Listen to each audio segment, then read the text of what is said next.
사랑하는 가요계 성도 여러분, 행복한 삶을 사시기를 간절히 바랍니다. 꼭 행복하시기를 바랍니다. 5월달은 가정의 달입니다. 여러분의 가정이 다 행복한 가정 될 수 있기를 간절히 바랍니다. 왜 결혼하셨나요? 행복하기 위해서. 그 남자 그 여자 남 주기 싫어서, 늦은 밤에 헤어지기 싫어서, 정말 사랑하기 때문에 내 곁에 두고 싶어서 결혼했습니다. 맞죠? 그러면 부부는 행복해야 돼. 아닌 것 같아요. 맞죠? 그러는데 대답을 안 하네요. 예. 그러니까 부부는 행복해야 돼요. 사랑하는 자녀 왜 태어났죠? 행복의 소산물이잖아요. 사랑의 결과물이잖아요. 두 사람이 서로 너무 사랑해서 그 사랑의 모습을 이루어 가다가 보니까 자녀가 태어났습니다. 그러면 부모 자녀는 사랑으로 묶여진 관계니까 그 가정의 행복은 당연한 것이라 그렇게 말할 수가 있습니다. 성도 여러분, 힘들고 어렵지만 행복한 가정 꼭 이루시기를 간절히 바랍니다. 또 여러 가지 사정으로 혼자 사시는 분들 꼭 행복하시기를 바랍니다. 그 삶은 여러분이 선택하고 결정한 삶입니다. 누가 강요한 삶도 아니고 누가 만들어준 것도 아닌 여러분이 선택하고 여러분이 결정한 거예요. 인생은 한 번밖에 없습니다. 두 번 아닙니다. 오늘 세상 떠나면 나의 인생은 끝이 납니다. 그러니까 여러 가지 다양한 사정과 여러 가지 어려움으로 인하여 혹여라도 혼자 사시는 분들 진짜 행복한 삶을 영위하시기를 우리 주님의 이름으로 간절히 축복합니다. 어떤 대학 교수님이 그랬어요. 행복한 삶이 뭐냐? 행복한 삶이 뭐냐? 이렇게 학생이 질문하니까 이렇게 대답을 해 주었습니다. 아름답고 즐거운 삶의 기억이 많은 것. 아름답고 즐거운 삶의 기억이 많은 것. 쉽게 말씀드리면 행복한 추억이 많은 사람이 행복한 삶을 영위하는 자라는 거예요. 행복한 추억이 없거나 가슴 아픈 불행의 역사가 많은 사람들은 행복하다 말하기가 어렵지요. 어릴 적에 마음에 상처가 있거나 아픔을 가진 사람들은 그 상처와 아픔이 일평생 그 사람의 마음을 지배하게 됩니다. 이것을 트라우마라 그래요. 그래서 무슨 문제가 발생하면 트라우마가 많아서 어릴 적의 마음의 상처 때문에 그렇게 말하는 거예요. 그러니까 성도 여러분, 여러분도 행복한 추억을 많이 가져야 하지만 자녀들에게 트라우마를 남기지 않기 위해서 행복한 추억을, 행복한 기억을 많이 나누어 주는 하나님의 사람 될 수 있기를 간절히 바랍니다. 오늘 성경 말씀에 보시면 참 가슴 아픈 인생을 영위한 두 사람, 야곱과 요셉이 등장해요. 이 사람들의 인생을 보면 우리보다도 훨씬 가슴 아픈 슬픈 삶의 역사를 지니고 있습니다. 딱 한 가지로 정의하면 참 불행한 삶을 산 사람들이라 그렇게 말할 수가 있어요. 말씀을 보면 야곱은 참 인생이 불행했습니다. 태어날 때 태중에서 형과 싸웠습니다. 우리는 태어날 때에 태중에서 형과 싸운 사람은 사실 없잖아요. 그런데 야곱은 태어나면서 태중에서 형과 싸웠어요. 그것만이 아닙니다. 싸웠으면 이겨야 되는데 2인자로 태어났습니다. 출생할 때부터 그는 패배자였어요. 2인자였습니다. 그것으로 끝난 것이 아니라 아버지가 형 에서를 너무너무 사랑했습니다. 그러니까 아버지의 사랑을 받지 못하고 엄마의 편애 가운데 성장한 자가 야곱이라는 거예요. 시간이 지나서 아버지를 속이고 형 에서의 축복을 빼앗아서 도망을 갔습니다. 그것도 다른 나라 외삼촌 라반의 집으로 도망을 갔어요. 아버지를 속이고 형 에서의 축복을 빼앗았으니까 자기 인생에도 속임이 찾아올 수밖에 없는 거지요. 뿌린 대로 거두니까요. 외삼촌 라반에게 사기를 정말 많이 당했습니다. 엄청나게 젊은 나이에 수고를 많이 감당했습니다만은 야곱은 늘 가난했어요. 외삼촌이 사기를 친 겁니다. 결국은 나중에 견디다가 야반 도주를 한 사람이 야곱이지요. 아내를 데리고 외삼촌 라반의 눈을 피해서 야반 도주했습니다. 여러분, 이것만 해도 너무너무 불행한 추억을 가지고 있는 인생이잖아요. 여기서 끝나지 않습니다. 사랑하지 않는 여인들과 결혼했습니다. 참고로 저는 사랑하는 여인과 결혼했습니다. 야곱은 사랑하지 않는 여인들과 결혼했어요. 그러니까 사랑하지 않는 여자가 한 명이 아니라는 거예요. 그 여인들과 결혼을 했습니다. 그리고 마음속에는 항상 죽음에 대한 두려움을 가지고 있습니다. 여러분, 죽음에 대한 두려움을 가지고 어떻게 행복한 삶을 영위할 수가 있을까요? 시간이 지나고 난 뒤에 돈도 조금 벌었고 자녀도 많아졌습니다. 그리고 가산을 다 정리해서 고향으로 돌아오는데 마음이 편하지가 않아요. 귀향하는데도 마음에 불안함이 있습니다. 이유가 뭐냐? 형 에서가 자기를 죽이려고 기다리고 있기 때문에 고향으로 돌아오는데도 발걸음이 가볍지가 않아요.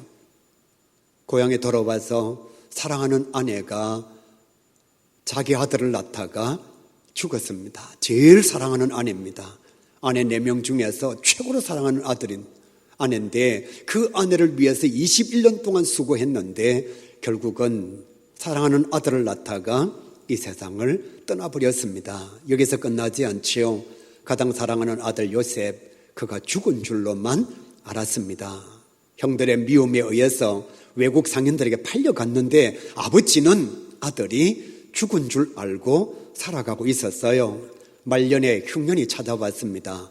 인생 3대의 악재 중에 하나가 무엇인가 하면 노년의 가난입니다.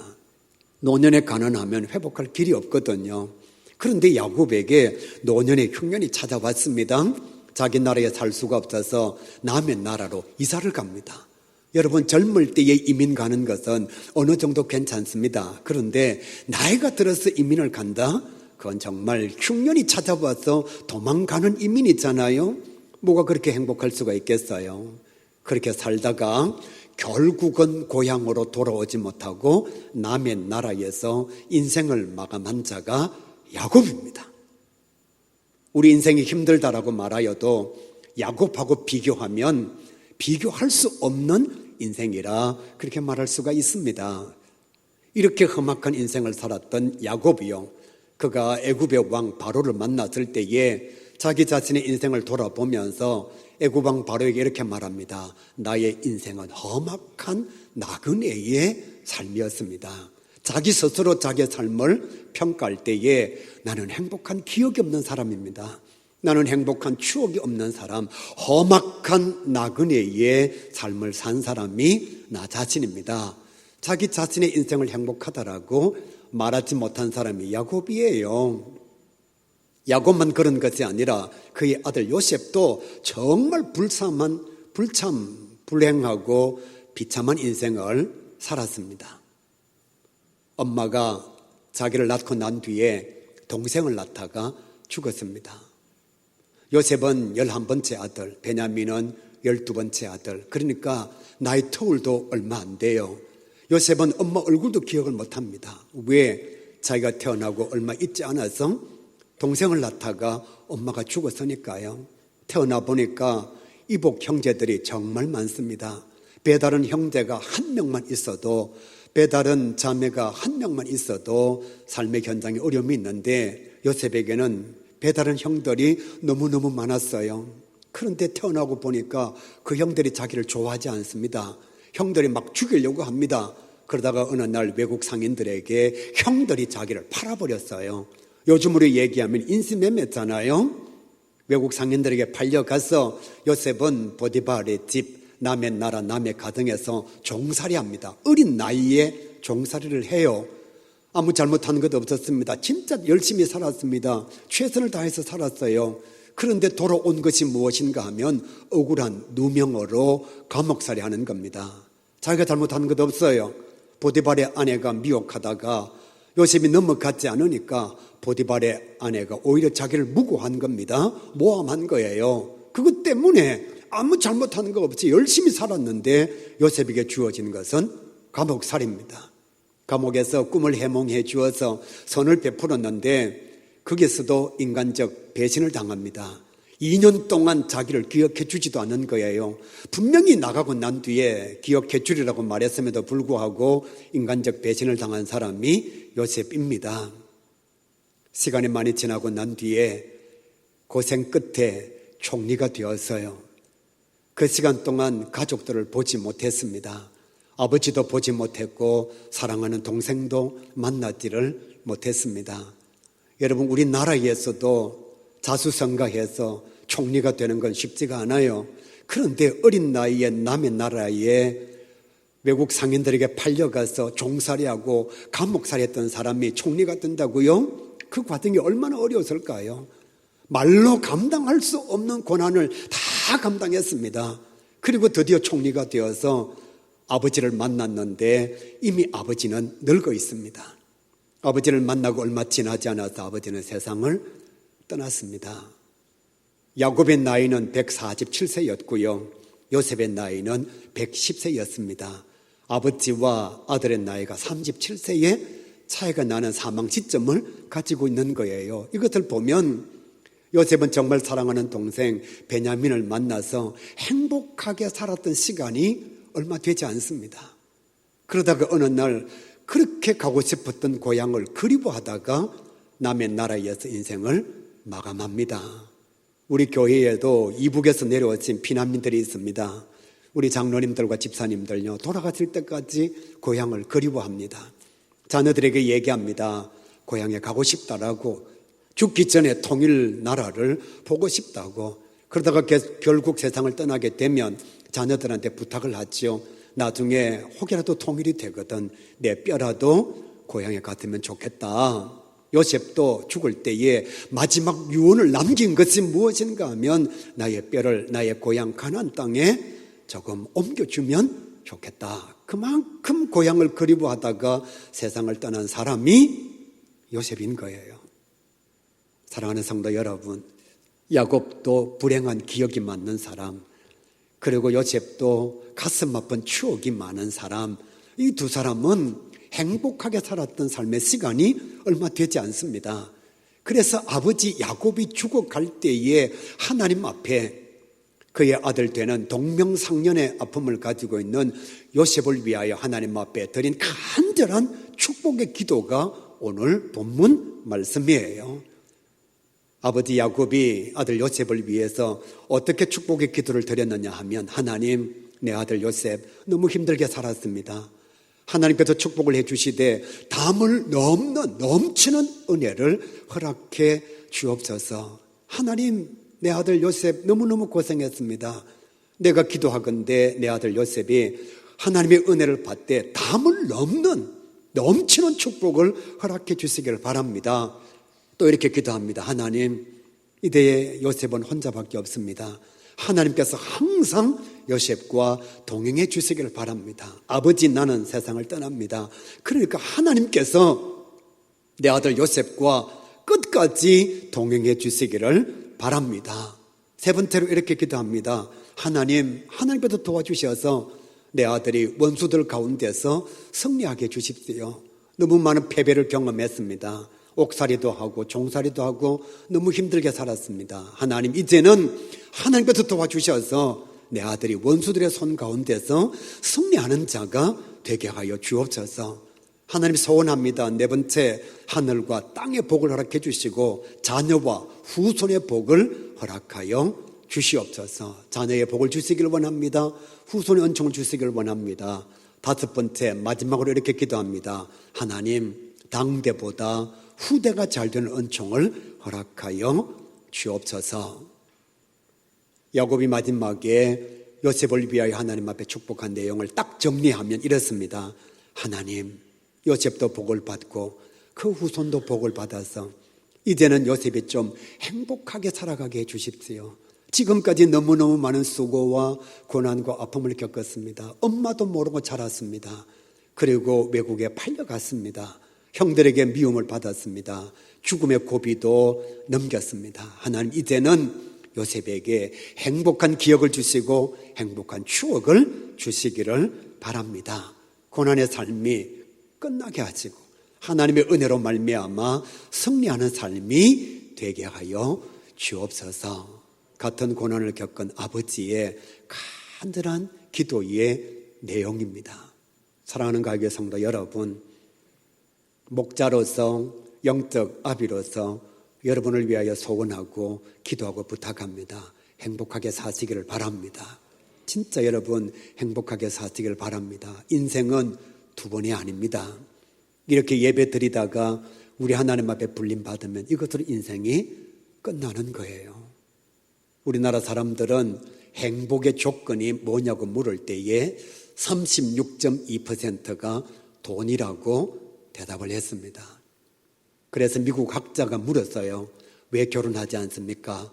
왜 출산하지 않습니까? 라고 물으니까 돈을 모으는데 가장 큰 방해거리 리스크가 결혼과 자녀라고 하는 사실.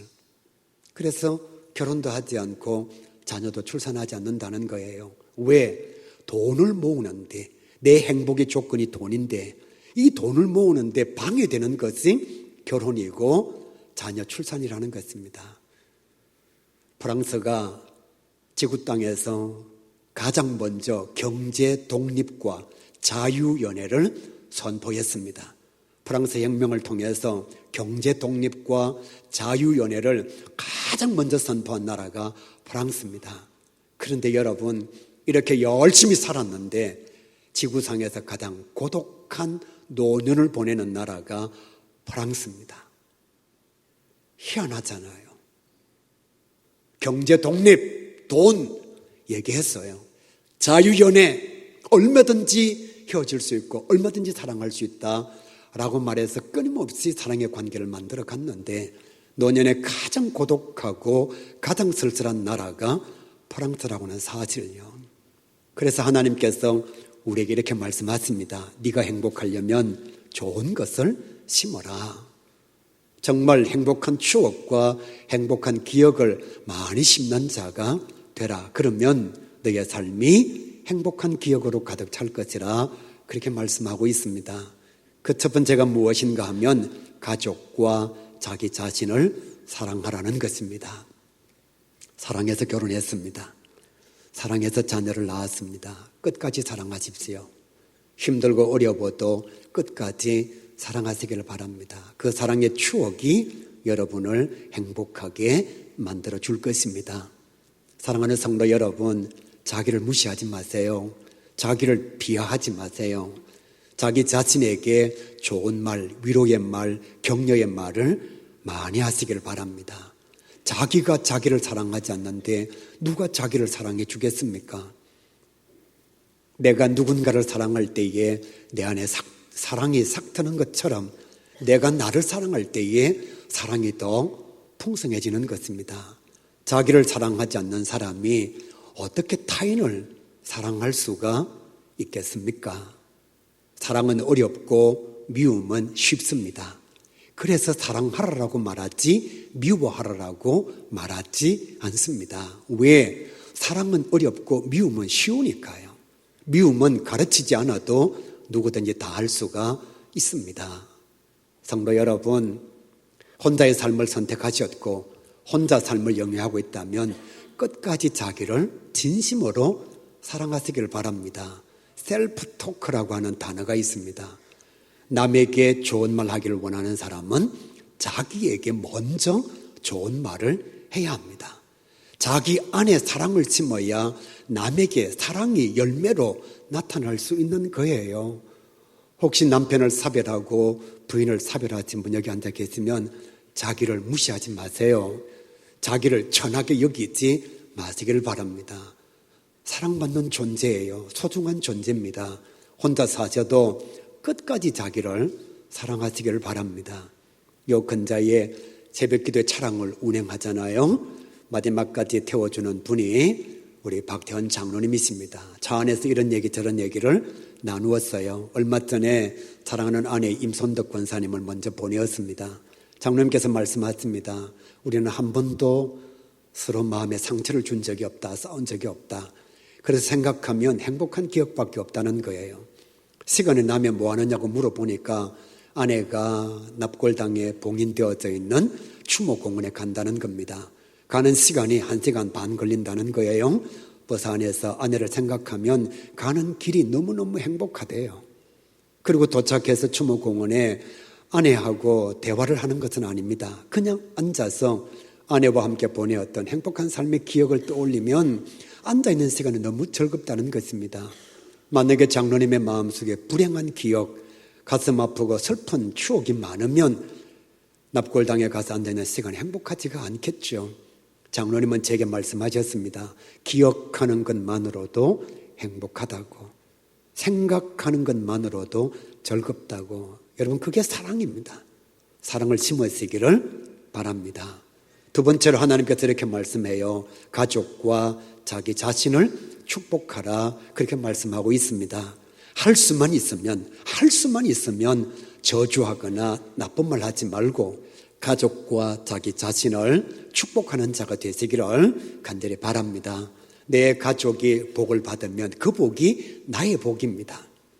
내가 내 가족을 저주해서 그가 저주를 받으면 그의 저주가 나의 것이 되는 거예요. 내가 나를 축복해서 하나님의 은혜가 넘치면 내가 행복한 거예요.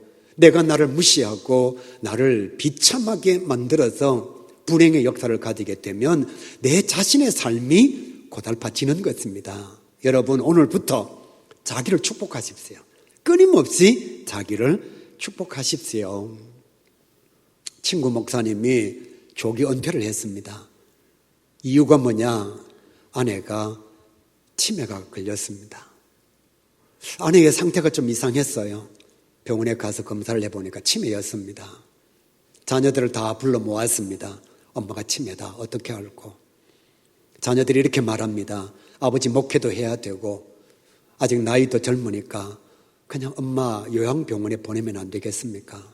자녀를 보내고 친구 목사님이 깊이 생각을 해봅니다. 이 아내가 젊은 나이에 왜 치매가 왔을까 생각을 해보니까 자기가 아내를 너무 외롭게 한 것입니다.